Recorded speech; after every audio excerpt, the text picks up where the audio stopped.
preparação para a nossa oração inicial, eu vou ler um poema do meu irmão Carlos Vitor, que está no livro A Morte é Simples Mudança. Prenda maior. Papai querido, eis-nos juntos. A morte é simples mudança. A vida nova me alcança, um lindo recomeçar. No entanto, em tudo que vejo, minha aventura consiste em saber que o céu existe na bênção de nosso lar. Com meus cadernos felizes de pequeno marinheiro, estudando o mundo inteiro, nada achei de mais valor que a nossa união bendita nos caminhos que transpõe em nosso lindo risonho entretecido de amor. Douradas pompas da terra, louros suspensos da história, brilhos de estampa ilusória, renome vazio e vão. Monumentos e honrarias não valem frágil parcela da riqueza viva e bela que temos no coração. De cada excursão que faço, regresso ao nosso recanto e sinto que me levanto para colher nova luz. Com mãezinha em nossos passos, nós dois e os irmãos queridos estamos fortalecidos para a união com Jesus. Papai querido, sigamos. Ontem púrpuras faustosas, espadas, festas e rosas que o tempo exibe em museus. Hoje a trilha é diferente do culto ao bem e à verdade, na conquista da humildade, a prenda maior com Deus. Deus Santo, Pai nosso e nosso amigo, elevamos a Ti os corações, agradecidos por nos conceder este instante tão singelo de um encontro de corações que utilizam não só as tecnologias humanas, mas também, Senhor, estamos buscando aquela ferramenta maravilhosa que Tu nos ensinaste, quando dois ou mais estiverem reunidos em Meu nome. Estamos assim, Senhor, queremos que nos considere reunidos em Teu nome, por qualquer meio que for, para louvar a Ti e aprender contigo. Fica conosco, Senhor. Assim seja. Meus irmãos, como eu havia comentado há alguns minutos na aula, que nós iríamos fazer um estudo da personalidade humana e que eu me basearia na mensagem de Samuel Hahnemann, que está no capítulo 9 do Evangelho segundo o Espiritismo, item 10. O capítulo 9, bem-aventurados os brandos e pacíficos. Então, nas instruções dos Espíritos, uma das instruções, a última instrução do capítulo 9, é do espírito de Christian Friedrich Samuel Hahnemann, o fundador da homeopatia, que desde o início já foi um grande incentivador das ideias de Hahnemann. Isso é muito interessante para nós brasileiros, porque o espiritismo foi trazido ao Brasil por homeopatas em português e em francês. Benoît Mir, Bento Muri, né? E João Vicente Martins. Eles fundaram uma colônia em Santa Catarina, que eles eram socialistas utópicos, e eles queriam vivenciar ali, eles conseguiam, né, com o apoio do governo francês, uma colônia onde eles pudessem viver o ideal de amor ao próximo, sem posses materiais, vivendo como os primeiros cristãos viveram no que está descrito nos primeiros capítulos dos Atos dos Apóstolos, né? Compartilhando tudo dentro do amor de Deus. Essas experiências utópicas, não só deles, mas também dos ingleses, não foram bem sucedidas, né?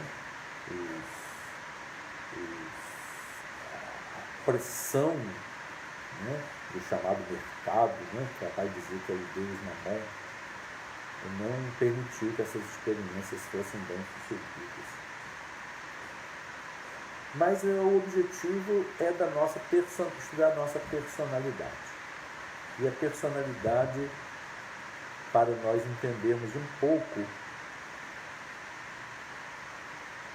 a formação da personalidade humana, segundo o entendimento da lei de causa e efeito e da lei das vidas sucessivas e múltiplas e solidárias, que é a palingenesia e é a reencarnação, nós vamos tentar entender o que Samuel Hahnemann fala nessa mensagem. Ele inicia assim: segundo a ideia falsíssima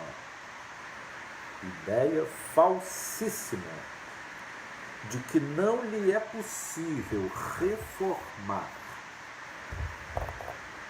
a própria natureza, o homem se julga dispensado de empregar esforços para se corrigir dos defeitos em que de boa vontade se compraz ou que exigiriam com muita perseverança para serem extirpados. Isso é muito comum, as pessoas dizerem: não, mas eu sou assim. E outros, de uma forma até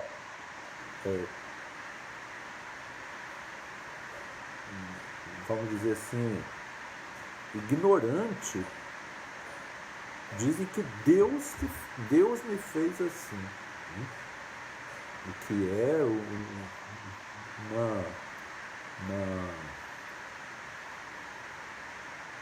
um absurdo nós atribuirmos a Deus a responsabilidade sobre as nossas atitudes erradas, né?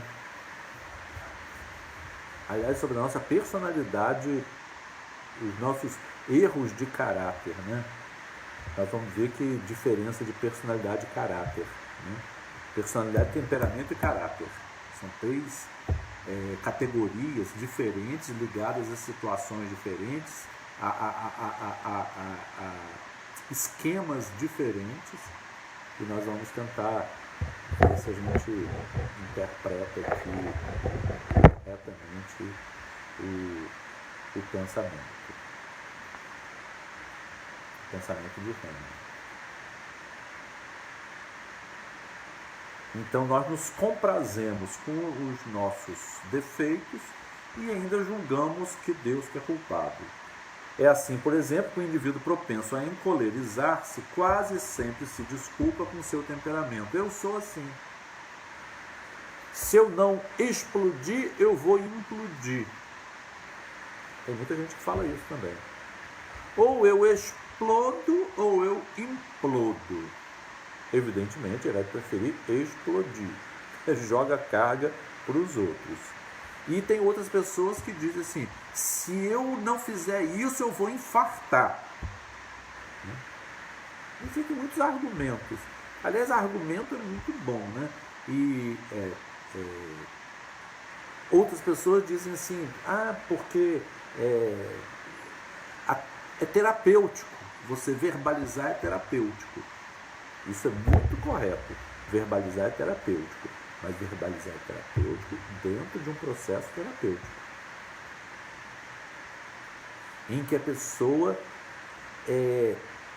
elabora aquelas emoções e sentimentos de forma a ser ajudado por alguém a que aquilo passe por um processo de transformismo. Agora, se eu agrido porque estou sofrendo, se eu ofendo porque estou sofrendo, e ainda uso uma estratégia da minha mente, uma dissonância cognitiva, para dizer, não, eu faço isso porque é terapêutico. Então a falta de educação é terapêutica, a dureza de coração é terapêutica.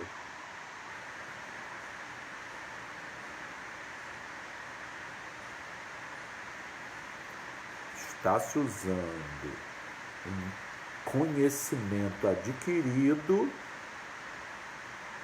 de que a verbalização é um processo terapêutico para se desculpar, se justificar o fato de ser uma pessoa grosseira, agressiva,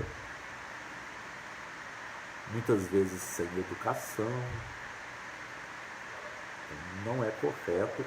Nós nem atribuímos a Deus a responsabilidade sobre os nossos padrões mentais e muito menos o justificar com teorias psicológicas o fato de nós agora eu sou assim, eu aprendi, agora eu não guardo mais nada, eu estava me fazendo mal, agora é assim, bateu, levou.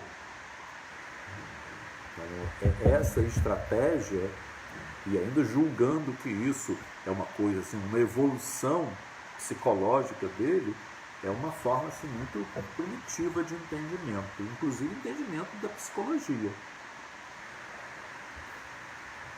Porque nós conversando, né, com psicólogos que entendem bem a teoria psicanalítica, dizem que de forma alguma isso faz parte de uma estratégia de tratamento fazer com que a pessoa seja rude, grosseira, sem educação, de forma alguma. Em vez de se confessar culpado, lança a culpa ao seu organismo, acusando a Deus dessa forma de suas próprias faltas. É ainda uma consequência do orgulho que se encontra de permeio a todas as suas imperfeições. Então, além de sem educação e grosseiro, ainda é orgulhoso, porque ele diz que não é culpa dele, que Deus que é responsável por ele ter aquele temperamento. Né? Como nós estamos falando aqui, o nome da mensagem de Kahneman é a cólera. Ele está falando realmente da explosão verbal, e não só verbal, muitas vezes explosão verbal que termina por agressividade física também, né? Indubitavelmente, ou seja, sem nenhuma sombra de dúvida, temperamentos há que se prestam mais que outros a atos violentos. Existe isso. Isso não é uma invenção. Existe o temperamento. Como há músculos mais flexíveis que se prestam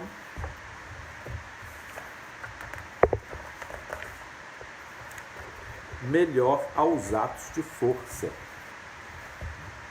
São pessoas que já nascem com muita força física, nascem com uma compleição física adaptada a profissões, esportes, que outros, talvez por falta de características físicas, não têm como praticar tais ou quais atividades físicas ou assumir determinadas profissões. Não acrediteis, porém, mas apesar disso, não acrediteis, porém, que aí resida a causa primordial da cólera.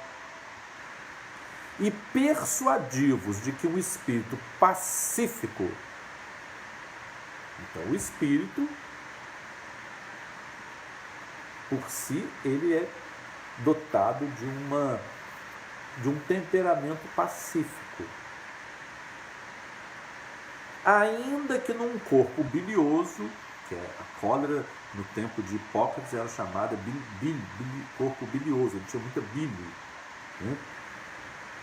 Será sempre pacífico, e que um espírito violento, ainda que num corpo linfático, o linfático é aquele que é retraído, né? Tímido, fala pouco, é circunspecto, ele mede tudo antes de falar, né? Mas se um espírito violento estiver num corpo linfático, ele não será brando, somente a violência tomará outro caráter. Ela apenas restringirá um pouco aquela explosividade do seu ser. Isso aí nós sabemos que é uma estratégia do processo reencarnatório de domesticar nossos impulsos, né? Através de um corpo que não dá vazão a tudo que a gente é, nós vamos lentamente nos domesticando, né? Não dispondo de um organismo próprio a lhe secundar a violência, a cólera tornar-se-á concentrada, enquanto no outro caso será expansiva. Essa é a visão de Hahnemann. Hahnemann foi um médico muito sábio. Ele foi o primeiro médico na história da humanidade a estabelecer a correlação entre o psíquico e o somático. Os estudos dos medicamentos homeopáticos começam sempre pelo lado emocional e depois fazem a conexão daquele lado emocional com o lado orgânico. Então todo medicamento homeopático é psicossomático. É mente e corpo. Corpo por causa da mente por causa do corpo. Então é sempre de duas vias, é sempre dialética a questão mente e corpo, né? A questão de ser dialética é importante porque o nosso raciocínio, como a gente estava vendo na aula, o nosso raciocínio cartesiano, a gente sempre pensa que ou é o corpo que faz a estrutura da mente ou é a estrutura da mente que faz o corpo. Não é. Ambos influenciam. É igual a nossa questão em sociedade. Nós que fazemos sociedade ou a sociedade que nos faz? Depende. Uma grande minoria faz a sociedade e uma grande maioria a sociedade o faz. Então os que levam a sociedade a ser de um modo, os dirigentes que a fazem ser de um modo, são culpados pelos que estão naquela fase de dependência das contingências externas serem do modo como eles são. Então os violentos que constroem um mundo de egoísmo são culpados dos pequenos serem egoístas. Isso é um estudo muito interessante para nós fazermos, porque nós vemos muitas pessoas dizer assim: não adianta melhorar a sociedade, o homem tem que melhorar primeiro. Está certo, para os dirigentes, para os pensantes está correto, mas para os que pensam pouco não está correto. Para os que pensam pouco, eles precisam da sociedade melhorar primeiro. Não só porque eles têm fome e sede de justiça, e nós devemos ter também, mas porque também eles estão dominados pela ira, pela sede de vingança, pelo ódio social. Não é culpa deles, é a sociedade que os fez ser assim. Então, essa visão sistêmica, dialética, é importante. Não só individualmente, eu espírito e eu corpo, mas também sociologicamente e psicologicamente. O corpo não dá cólera àquele que não a tem, do mesmo modo que não dá outros vícios. Todas as virtudes e todos os vícios são inerentes ao espírito. Sempre que um corpo tem uma predisposição e o espírito dentro dele já venceu aquela predisposição, ele está ali para ser provado. Como um espírito que tem na sua memória de vidas passadas a ira, como que ele sobrevive num corpo que o predispõe à ira? Será que ele vai recair? Será que ele vai ter saudade do tempo em que ele era todo-poderoso, falava, assumia e dizia, e é isso mesmo? Ou será que ele vai transcender a sua biologia e vai o espírito dominar a matéria? Essa que é a visão bonita. É isso que Samuel Hahnemann está dizendo aqui. É o corpo que manda no espírito, é o espírito que manda no corpo. Esse foi o conflito que Paulo viveu e expressou, na sua carta aos Coríntios. É o conflito existencial que ele vivia, porque ele tinha aspirações superiores, mas ele era constrangido pela carne a agir, às vezes, até com cólera. Ele é um dos coléricos da Bíblia. Quando ele perde a paciência e com o ódio que ele tinha de Estevão e participa do apedrejamento, da lapidação de Estevão, ele estava dando vazão à expressão biológica dele. Certamente que ele estava num corpo predisposto a suplantar aquilo. Mas ele vivia em conflito. Por quê? Porque o corpo era o contrário de tudo que ele era. Por quê? Porque aquela vida foi uma vida de provação. Uma vida de provação. O que é diferente da vida de expiação. A vida de expiação é o corpo constrito aos nossos erros do passado. Corpo e a mente constrito aos erros do passado.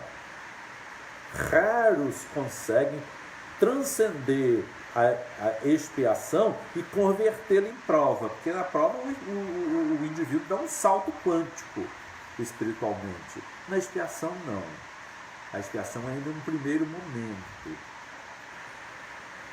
Mas nada impede do espírito em expiação, ele mesmo, por autodeterminação, por autodomínio,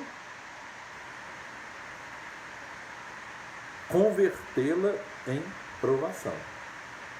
Na provação tem aquela parte da vontade, da determinação própria em suplantar suas mazelas interiores. E uma outra grande parte que está submetida a esse conflito tem a chamada bipolaridade espiritual.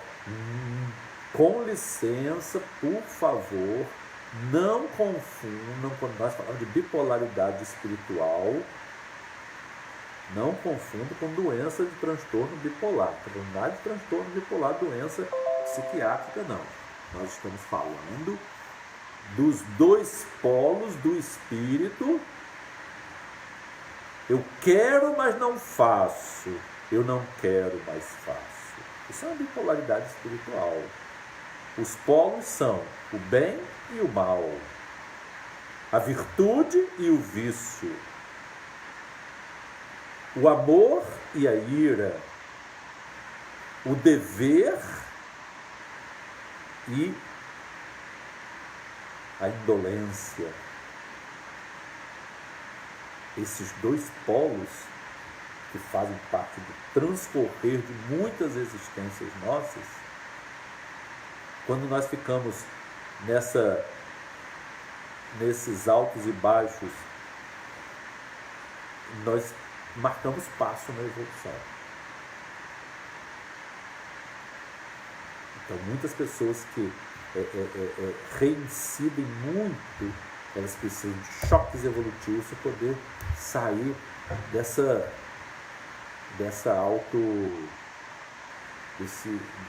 desse encantamento, né? Que muitas vezes vidas de poder, vidas de dinheiro, vidas que o corpo possa dar vazão a essa personalidade forte nossa. Alternando com vidas em que nós temos tudo isso constrito num corpo e numa mente que não permite a exteriorização disso tudo. Então, quando nós estamos assim aprisionados neste encantamento, uma vida podendo experimentar todas as nossas possibilidades, as nossas potências da alma, todas imperfeitas, e noutra vida com essas potências restritas pelas deficiências corporais e mentais. Enquanto a gente está assim, não houve nenhum grande choque e nós não suplantamos, né? Aí quando é liberado, a gente vive o conflito que Paulo viveu. É claro que Paulo conseguiu suplantar, né? A visão que ele teve de Jesus foi suficiente para ele suplantar o conflito. Mas a maioria de nós vive tendo quedas, né? As quedas são são um padrão comportamental comum da humanidade consciente, né? Tem uma humanidade inconsciente que vive conforme o sabor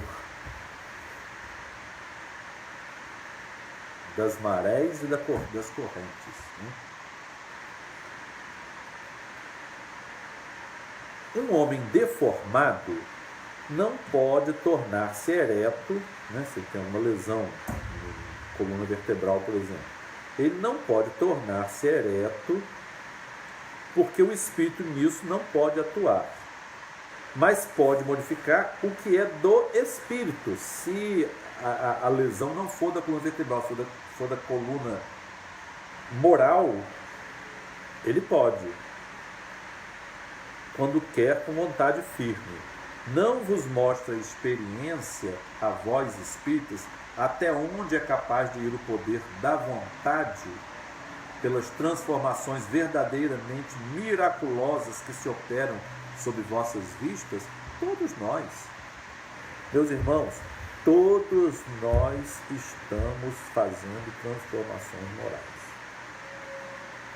Essas transformações morais não são perenes, não são duradouras, mas elas existem. Não entremos naquele negativismo: eu passei a vida e não melhorei nada, estou cheio de imperfeições. Nós estamos com as imperfeições, nós estamos melhorando. Essas imperfeições, quando nós cometemos, quando nós falamos o que não devemos, quando nós fazemos o que não devemos, isso nos causa um desconforto interno. E uma grande parte das vezes, como meu padre explicou uma vez, uma grande parte das vezes acontece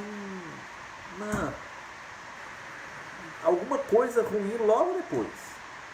E aí logo nós fazemos a associação. Eu não posso fazer, olha só o que aconteceu. Isso não é paranoia, não. Isso é real. O espírito, quando está num processo evolutivo, ele não deve sair muito da linha. Quando ele sai, alguma coisa dissonante acontece. Quando eu fui estudar no Rio de Janeiro, em 1976, eu ia fazer o cursinho pré-vestibular. Eu estava no terceiro ano do ensino médio e eu ia fazer o pré-vestibular para fazer medicina na UFRJ. E meu pai falou assim: antes de você ir, nós estávamos nas férias ainda, eu iria no início de março, naquela época as aulas começavam em março. Então, você leia este livro. Ele me deu o livro Cristo Espera por Ti.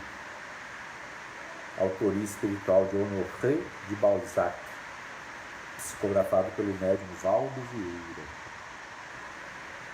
ao tempo em que ele estava trabalhando junto com Chico Xavier em Uberaba. E ali conta a história de um médico chamado Florian Barrasquier, que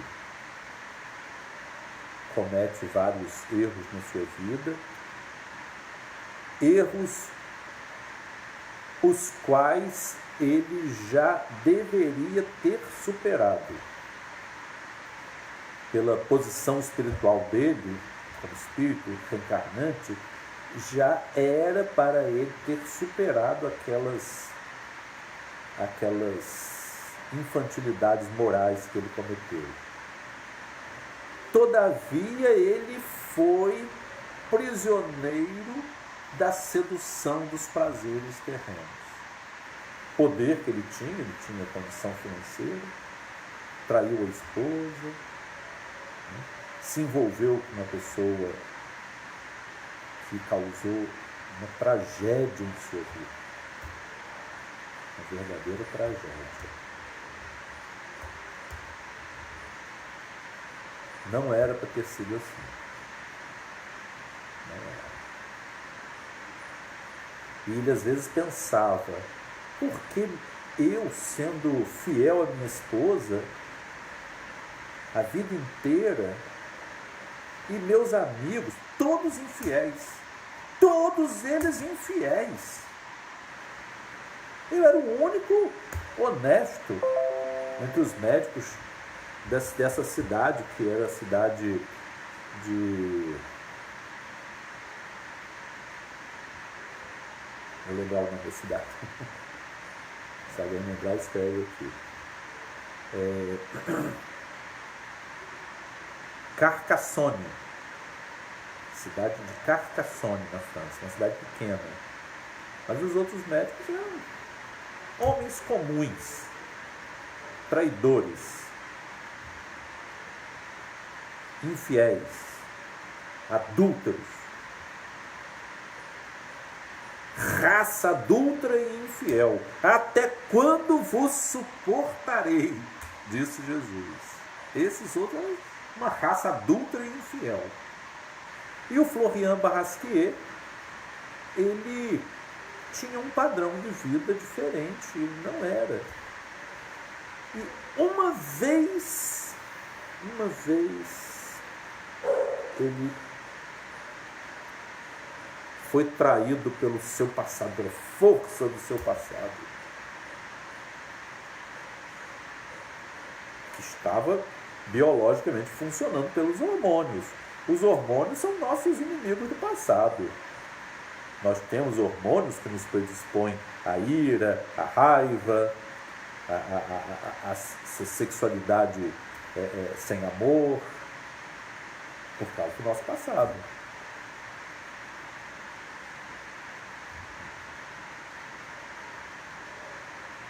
São nossos chakras inferiores. Do plexo solar para baixo, são os chakras ligados ao nosso passado. Do plexo solar para cima, são os chakras ligados ao nosso futuro, a nossa ligação espiritual. Nós temos que conviver com essa dicotomia. Nós somos obrigados a viver com essa dicotomia. E ele então perdeu essa oportunidade nessa vida. Foi uma grande tragédia que aconteceu. Aconselho todos a lerem o livro Cristo Espera por Ti, autoria espiritual de Honoré de Balzac, psicografado por Valdo Vieira. Não vos mostra a experiência vós espíritos até onde é capaz de ir o poder da vontade pelas transformações verdadeiramente miraculosas que se operam sobre as vossas vistas? Compenetrai-vos, pois, de que o homem não se conserva vicioso, senão porque quer permanecer vicioso. É agradável o vício, biologicamente falando, ele é liberação de uma substância chamada dopamina. Então, é um circuito cerebral que está ligado à liberação dessa substância dopamina e que é confortável, é prazeroso. Então, se repetir a mesma atitude que libera a dopamina, é um botãozinho. Se apertar de novo aquele mesmo botãozinho, libera a dopamina.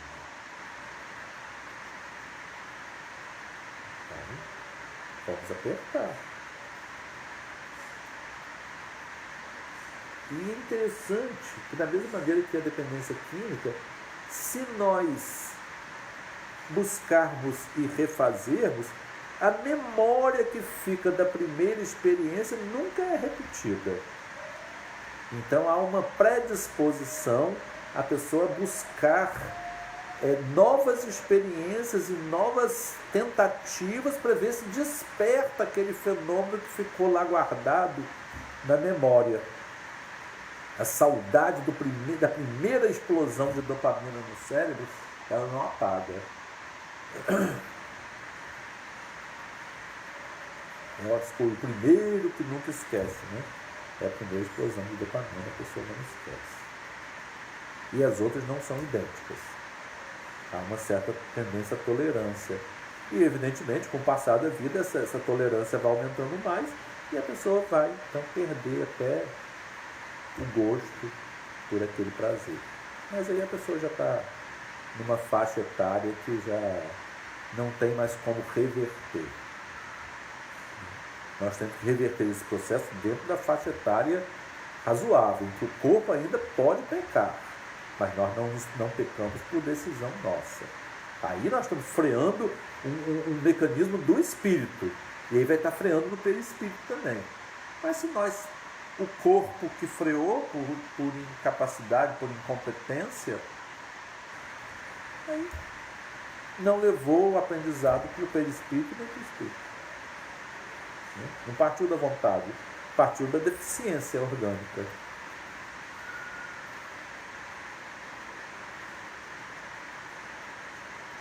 Compenetrai-vos, pois, de que o homem não se conserva vicioso, senão porque quer permanecer vicioso, de que aquele que queira corrigir-se sempre o pode. Sempre o espírito pode fazer aquilo que o filho pródigo fez, caindo em si,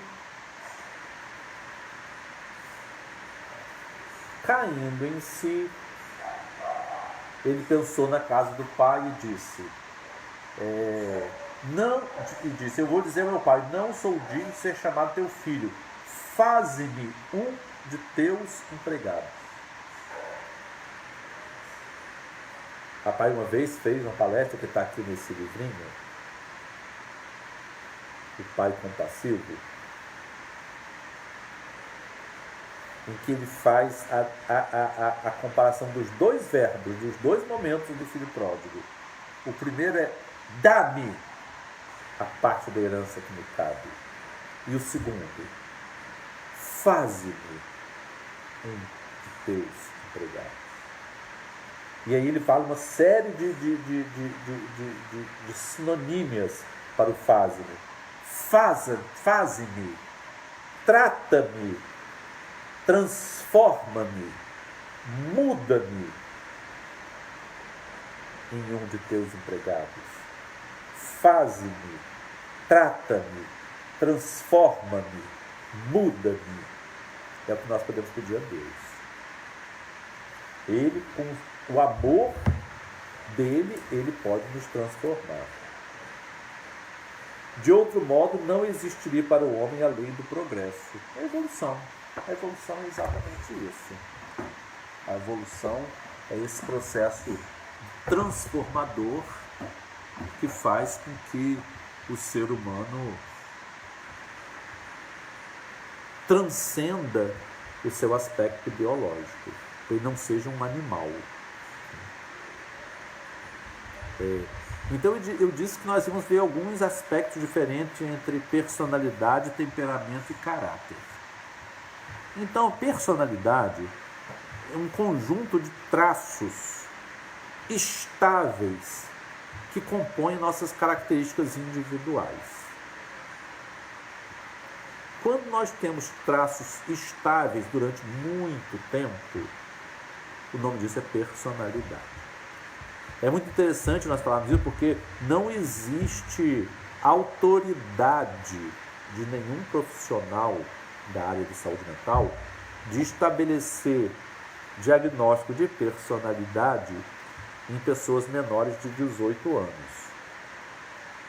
É uma inconsequência, eu digo isso como profissional da área de saúde mental,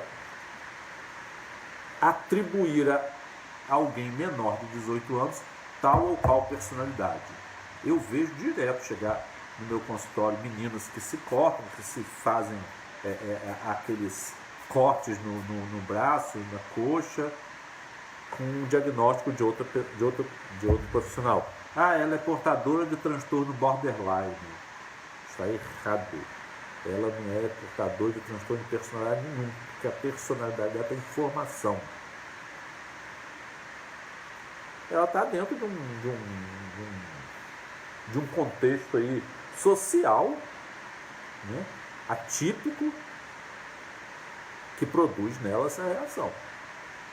Isso aí é super comum nos dias de hoje. O jovem viver a anomia social e desistir de viver, desagradar da vida, de tanta pressão que o meio social faz sobre ele. O abandono, a incompreensão, né? A anomia social produz isso muito nos jovens. Aí vem alguém e diz que ele tem transtorno, ele ou ela tem transtorno de personalidade, só porque pratica um ato de se auto-lesionar, né?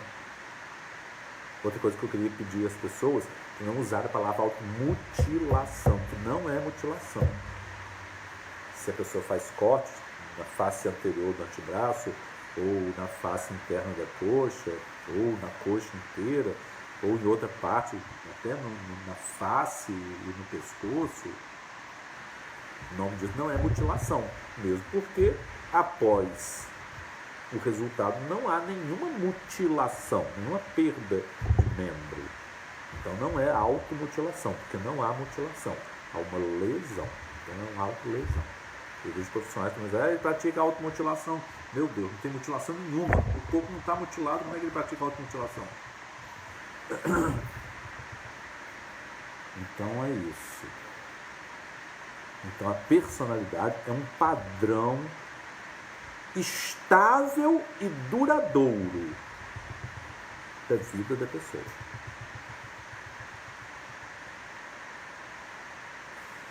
Essa personalidade, esse padrão estável,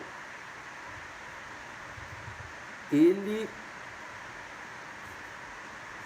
é uma amálgama, né? Uma mistura de tendências inatas e experiências adquiridas.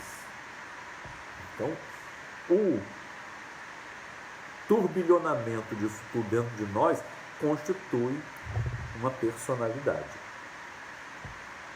Por isso que nós definimos conceitualmente 18 anos, quando toda a evolução biológica e cerebral já está numa fase mais padronizada, a partir dali está concluído o processo de formação da personalidade.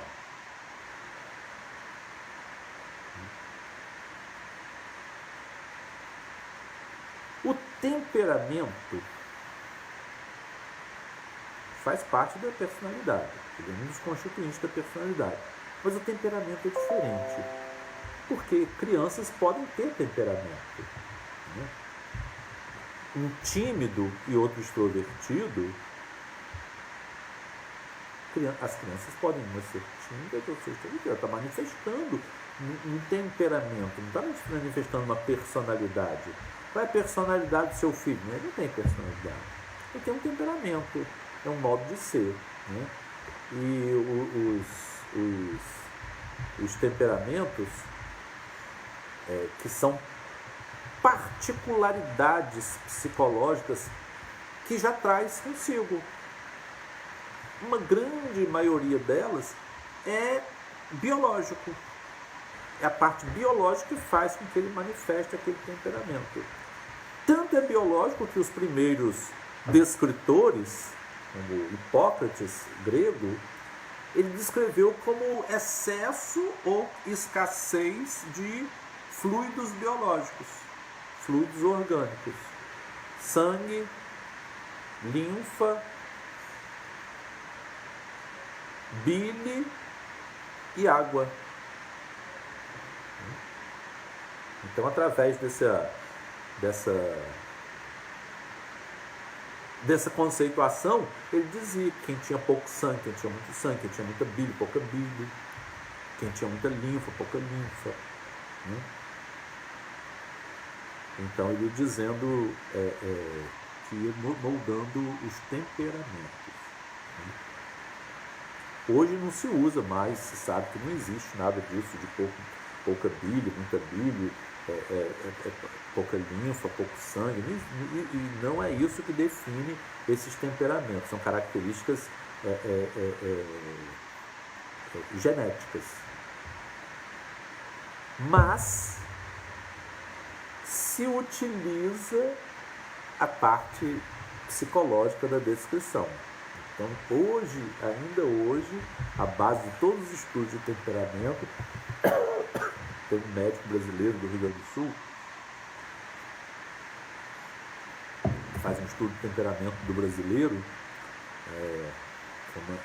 respondendo um questionário muito longo, as pessoas se habilitam, né, usam um termo de consentimento, né, para responder. E ele faz um estudo do temperamento do brasileiro. Eu acho que ele não concluiu ainda não, é muito grande o estudo, mais de 10 mil pessoas participando. Então são particularidades psicológicas inatas, como pessoa ativa, pessoa parada, tímido, introvertido, extrovertido, o que reage sempre, o que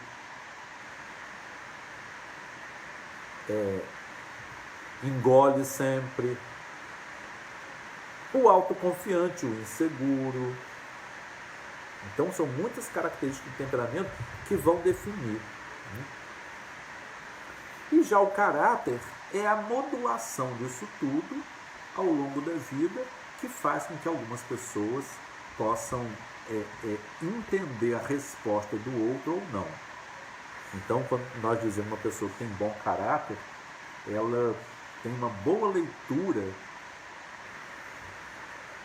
da emoção, do sentimento e do pensamento do outro. Então, através dessa formulação cognitiva, do entendimento do que o outro está passando ou sentindo, vai desenvolvendo a característica cognitiva da empatia, ele vai modelando o caráter dele para cima. Se ele vai endurecendo e passa a não perceber mais o outro, a frieza das coisas externas esfriou seu coração, seu sentimento, ele não consegue, não entende. Isso é tão interessante porque eles olham para as pessoas que estão rindo, eles não veem a pessoa rindo. Eles olham para as pessoas que estão chorando, eles não veem a pessoa chorando, eles veem a mesma expressão da pessoa séria, da pessoa rindo e da pessoa triste. Até os emojis, as carinhas, eles não conseguem interpretar. Nos testes psicológicos eles erram. Tanto os autistas quanto os sociopatas, psicopatas, eles erram. Eles são submetidos a testes, né? Isso aí, não só esses testes, como também testes de desenhos, né? Que são chamados testes de Rorschach. Eles deixam passar muitas evidências de que eles têm ausência de empatia. Então, a personalidade é formada na idade adulta, né, que é a congruência dos fatores do temperamento e do caráter. os fatores são genéticos, pai e mãe, o meio e o seu passado da sua reencarnação. São os fatores aí. Nós temos que ter um sistema antropológico. O Espiritismo ele tem um sistema antropológico que é baseado na existência de Deus. Nós somos seres criados por Deus. Na lei de evolução, nós estamos dentro de um processo evolutivo. Na pluralidade das existências e, consequentemente, na lei de causa e efeito.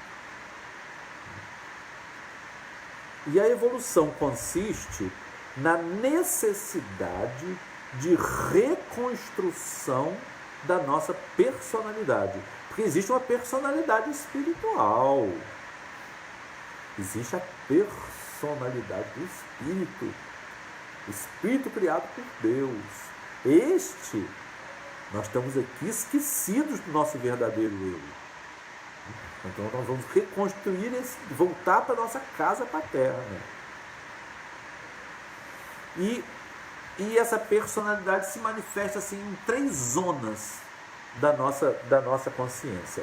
A consciência em si, que é essa zona em que nós habitamos, nos comunicamos, nos relacionamos. A inconsciência, a subconsciência, né, que está no nosso passado, e a superconsciência, que é o nosso projeto de futuro.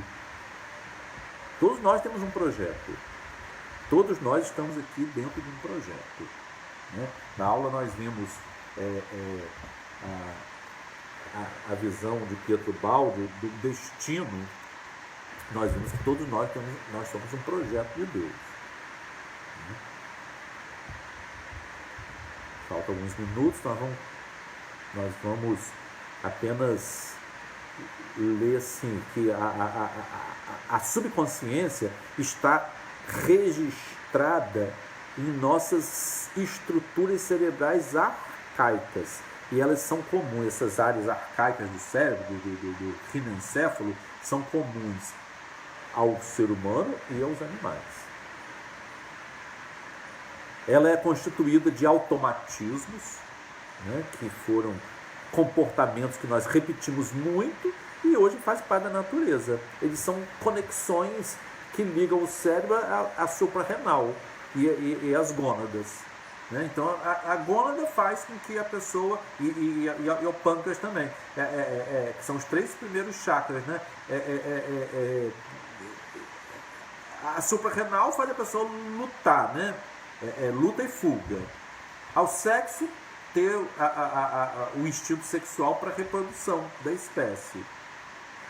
E é o pâncreas que faz o mecanismo da nossa nutrição, e o desejo de posse também está aí. Né?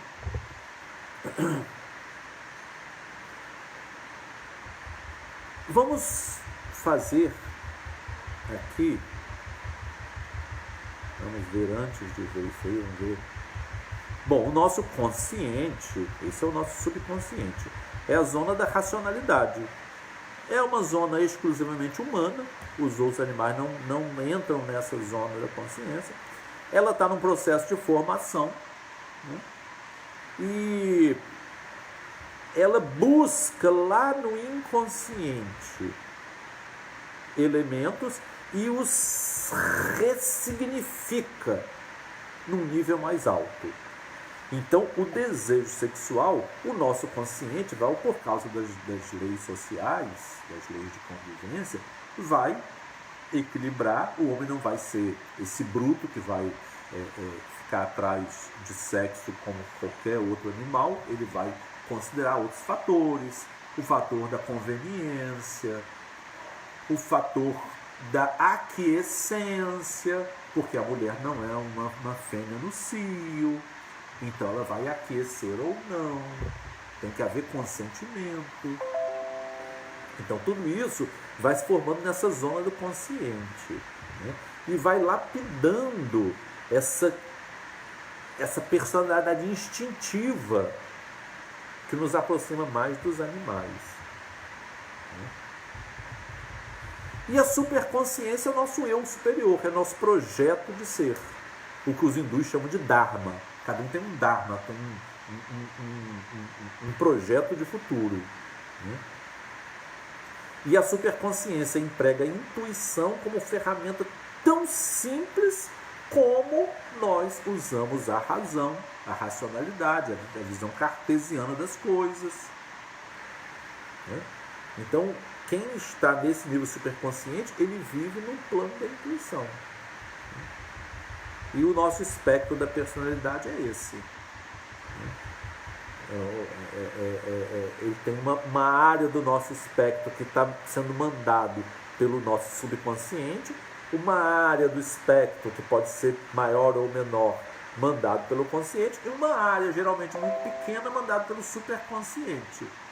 À medida que o ser evolui, ele vai achatando a área do subconsciente, alargando a do consciente e desenvolvendo lentamente a do superconsciente. É a espiritualidade. Quando nós desenvolvemos os chakras superiores através da oração, do sentimento, desenvolvimento cada vez mais a empatia, até por treinamento, porque treinar a empatia é o que o espírito chama de fazer caridade. O espírito fala assim, eu faço caridade. Faz, o nome disso é solidariedade e fraternidade. Usar teatros de fraternidade é muito bom. É um treinamento para a nossa caridade. Porque o caridoso é o que está dentro do superconsciente. É a pessoa que está no espírito da caridade. O nosso não está no espírito, está ainda no nosso dever.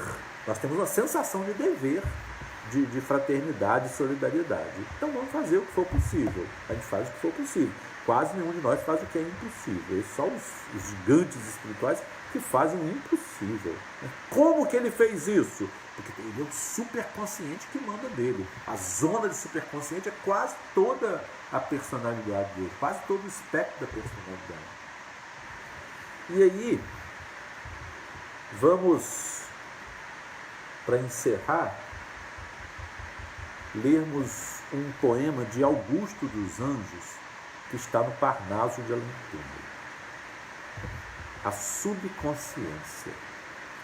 Assim, a inconsciência prodigiosa, que guarda pequeninas ocorrências de todas as vividas existências do espírito que sofre luta e goza.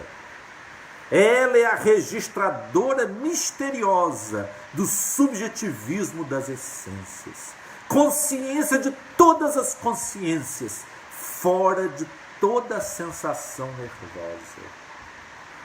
Câmara da memória independente, arquiva tudo rigorosamente, sem massas cerebrais organizadas, que o neurônio oblitera por momentos, mas que é o conjunto dos conhecimentos de nossas vidas estratificadas. Isso é uma beleza que está no Parnaso de Além Túmulo, um dos poemas, os sonetos do poeta que mais engrandeceu, não só por qualidade, mas também por quantidade, o Parnaso de Além Túmulo, Augusto dos Anjos. Nós devemos muito a esse espírito. Esse poema sobre a subconsciência é de uma sutileza, mostrando que a subconsciência não precisa da massa cerebral, não, ela está no espírito. E ela arquiva tudo rigorosamente no perispírito. Mas que o neurônio oblitera, ele contém, registra e sequestra por alguns momentos, que são momentos da nossa encarnação. Mas que isso é o conjunto dos conhecimentos das nossas vidas estratificadas. É uma beleza, gente, uma beleza. Vamos encerrar aqui, né, dizendo que a ideia da nossa personalidade é que nós estamos em construção, né? E existe um psicólogo russo chamado Ouspensky, que ele dizia que cada um tem um projeto possível. E ele fazia o diagnóstico, ele era psicólogo, ele fazia o diagnóstico de cada paciente. Existia uma ética possível a cada um. Então ele sabia o que cada um poderia alcançar, né? E ele fazia muitas palestras, tem um livrinho que é um resumo de algumas palestras dele, é Psicologia da Evolução Possível ao Homem. Então o que é possível? O que é possível para mim? É cumprir os 10 mandamentos, é ser um ser ético, eu vou cumprir isso aí. Né? É uma ética de proibição, que refreia os instintos. Mas é interessante, né? Se a ética possível é a raciocinada, a nossa, a espírita, vamos usar pela razão, vamos buscar acertar pela racionalidade, resistir à instintividade, lutando, vivenciando os conflitos. Isso é a ética possível. O espiritismo foi muito útil, né? Agora, se nós já estamos num nível, num padrão superior, nós vamos ter a ética do Sermão da Montanha. Aí é para gigantes espirituais, né? O instinto do gigante espiritual é fé, esperança e amor. O nosso instinto nós sabemos o que é.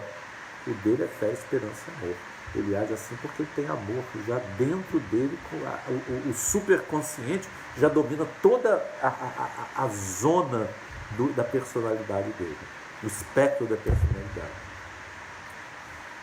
Eu prometo fazer isso em formas assim de diapositivos e apresentar aqui depois também, porque é muito interessante nós entendermos como esse processo dentro de nós. Que Jesus nos abençoe. Vamos pedir a Ele através de uma oração que está no livro Pai Compassivo, oração feita por meu pai, para encerrar a nossa manhã de hoje.